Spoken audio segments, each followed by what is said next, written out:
Bambang Susatyo tampaknya salah satu yang dijagokan kuat dan tampaknya Golkar juga cukup menargetkan kursi MPR ini. Sejauh ini apa perkembangan? Karena ini kan berupa paket-paket nanti kan Bang Doli kan untuk pengajuannya begitu. Seyakin apa Anda bahwa tampaknya Bambang Susatyo akan bisa mendapatkan kursi MPR ini atau Golkar lah di sini? Iya, kita sudah melalui mekanisme internal dan diputuskan Golkar mengusulkan nama Pak Bambang Susatyo untuk kita calonkan sebagai ketua MPR. Ya, jadi yang mewakili kan mekanisme kan semua partai mengusulkan, terus kemudian kita nunggu dari DPD siapa namanya, dan kita berharap sebetulnya kalau memang kita bisa lakukan dengan musyawarah mufakat itu akan lebih baik. Nah oleh karena itu kemarin kita juga sudah rapat di DPP, rapat harian lengkap, terus kemudian rapat pleno fraksi.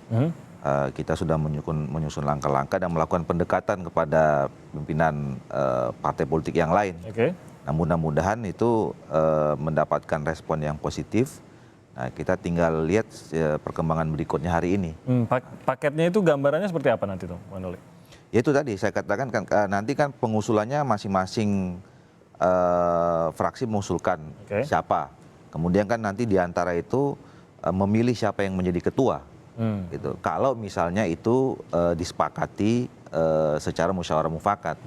Nah, tapi kalau kemudian tidak disetujui ya kembali di dalam pasal 22 dalam MD3 itu ya akan dilakukan dalam mekanisme pemungutan suara terbanyak. Nah ini partai-partai yang sudah menyetujui rencana Bambang Susatyo diajukan sebagai ketua ini? Ya kami terus melakukan lobby. Yang jelas pertama kali yang kemudian melakukan pertemuan-pertemuan itu kan adalah partai politik pendukung 01 kemarin, koalisi lah gitu. Koalisi ya, dan itu sudah terjadi pertemuan juga bersama Pak Presiden. Dan sekarang kami juga sedang melakukan pendekatan dengan partai-partai politik yang lain. Termasuk yang di luar koalisi. Yang termasuk. Gerindra diajak juga kah? Iya, ada pertemuan ikut lengkap kemarin semua fraksi di MPR RI juga berkumpul dan membicarakan kemungkinan-kemungkinan bagaimana kita supaya bisa mengarah kepada pencapaian putusan musyawarah mufakat. Nah kalau dari Golkar sendiri, apa sikapnya terhadap rencana untuk amandemen undang-undang ini? Karena itu tadi mengincar kursi MPR pasti juga punya interest juga. Apakah ini termasuk salah satunya? Iya, pertama kali isu amandemen itu kan dibicarakan pada saat pertemuan antara Ibu Megawati dan Pak Prabowo. Gitu. Nah Golkar sendiri sebetulnya belum pernah membicarakan soal penting atau tidaknya amandemen gitu ya.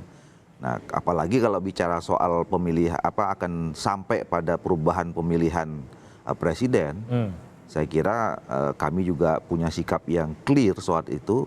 Kita sudah memasuki satu era namanya era reformasi dan patut diingat awal reformasi sehingga terjadi perubahan dan amandemen kita sekarang memilih presiden secara langsung itu waktu itu ketua DPR-nya adalah ketua umum Golkar. Gitu. Nah, jadi kita sangat atau very clear soal itu. Nah jadi ketika kemudian isu amandemen ini dibuka, nah sikap kami adalah kita akan mendorong adanya kajian yang sangat komprehensif ya. Apakah memang pada akhirnya sampai kesimpulan kita perlu lagi mengamandemen atau tidak gitu. Nah, jadi bagi Golkar soal amandemen itu ada tahapan-tahapan yang masih panjang gitu. Apalagi kalau bicara soal perubahan pemilihan presiden, kita tidak akan sampai ke sana. Tapi kalau seperti yang tadi dikatakan Bang Andre untuk mengubah satu pasal jadi perubahan terbatas itu masih tetap terbuka. Nah itu sekarang kan seperti yang dibilang sama Pak Sirajudin, begitu kita membuka amandemen itu bisa kemana-mana, gitu loh. Nah itu yang menurut kami itu perlu ada semacam kajian mendalam, terus komunikasi yang intensif dengan semua pihak, stakeholder di DPR dan di MPR. Nah kalaupun memungkinkan atau terjadi amandemen, itu betul-betul terbatas mana yang ini. Tidak bisa melebar kemana-mana. Gitu. Oke, bisakah itu dilakukan Pak Sirajudin? Apakah ingin terbatas, tapi kan selalu dikatakan bahwa begitu dibuka, sekali itu nggak bisa ada aturan. ada Jadi gini, jaminan. ada aturan di Undang-Undang Ya. 1945 itu pasal 37. Jadi sebelum kita melakukan amandemen, kita bersepakat dulu. Nah, kesepakatan itulah yang dipakai untuk amandemen. Nah, memang bisa dilokalisir. Jadi tidak usah khawatir berlebihan. Itu sudah dikunci. tapi Satu lagi kedua lagi. Nah, masalah saya ingin sampaikan. kesepakatannya yang tidak bisa Kesepakatan itu dilokalisir. nggak bisa Itu satu. menunda Yang kedua. keinginan kamu anggota DPR itu maklumat Yang kedua, di soal GBHN itu sebetulnya sudah dibuat dalam Undang-Undang Pembangunan Nasional dan Sistem Pembangunan Nasional. Tidak harus dalam Jadi nggak usah KPJM. berbeda. amandemen.